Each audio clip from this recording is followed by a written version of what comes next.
Prostate ক্যান্সারকে সাধারণত বলা হয় বার্ধক্যজনিত ক্যান্সার। অর্থাৎ বয়স যারা 50-এর ঊর্ধ্ব বয়স তাদের হয়ে থাকে এবং বয়স্কদের ক্যান্সারের মধ্যে এটা স্কিন ক্যান্সারের পরেই দ্বিতীয় প্রধান ক্যান্সার।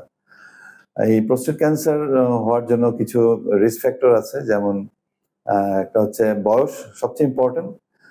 2 নম্বর হচ্ছে ফ্যামিলি হিস্ট্রি যদি থাকে সেক্ষেত্রে হতে থাকে। কিছু রেশিয়াল ফ্যাক্টর আছে, যেমন যারা ব্ল্যাক তাদের ক্ষেত্রে প্রোস্টেট ক্যান্সারের সম্ভাবনাটা অনেক বেশি হয়ে থাকে।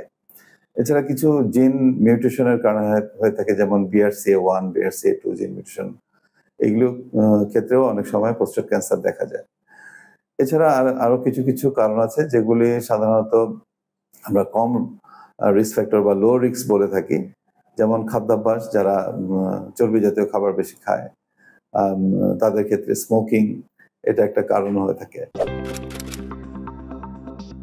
প্রোস্টেট গ্ল্যান্ড থেকে যে রসটা নিঃসরণ হয় সেটা আমাদের যে স্পার্ম শুক্রাণু আছে, শুক্রাণুর গতি সঞ্চালন করা এবং শুক্রাণুর কে বেঁচে থাকতে সাহায্য করে, তার নিউট্রিশনাল সাপোর্ট দেয় এবং তার মুভমেন্ট, শুক্রাণু যেন প্রপারলি মুভ করতে পারে এবং ডিম্বাশয়ে যে পৌঁছাতে পারে সেই ব্যাপারে সহযোগিতা করে থাকে।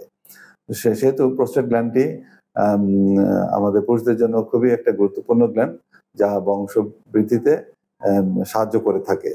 বেশিরভাগ ক্ষেত্রে দেখা যায় যে 50 ঊর্ধ্ব ব্যক্তিদের ক্ষেত্রেই প্রোস্টেট ক্যান্সার সাধারণত হয়ে থাকে। 50-এর নিচে প্রোস্টেট ক্যান্সারের হওয়ার সম্ভাবনা খুবই কম থাকে।